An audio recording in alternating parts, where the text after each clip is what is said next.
pasi që ne jemi të varur nga ta në përcjelljen e Kuranit dhe Sunetit, por edhe në kuptimet e Kuranit dhe Sunetit.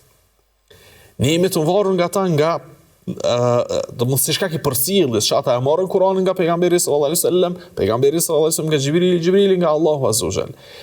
Halka pas pejgamberit sallallahu alaihi wasallam ishin sahabë. Ne jemi të varur që të arrijmë deri tek Muhamedi sallallahu alaihi wasallam që në atë sened, në atë zinxhir të jenë sahabët. Qoftë në Kur'an, qoftë në transmetimin dhe marrjen e haditheve të pejgamberit sallallahu alaihi wasallam. Nëse jemi të varur prej tyre që të arrijmë deri te fjala e Allahut dhe deri te fjala e pejgamberit sallallahu alaihi wasallam. Jemi të varur nga ta që të arrijmë edhe qëllimin e fjalës së Allahut dhe qëllimin e fjalës së pejgamberit sallallahu alaihi wasallam. Për këtë duhet që ta njohim mirë gjeneratën e sahabëve të pejgamberit sallallahu alaihi wasallam, shokëve të tij, shoqëruesve të tij, që pastaj ne të jemi në rrugën e drejtë.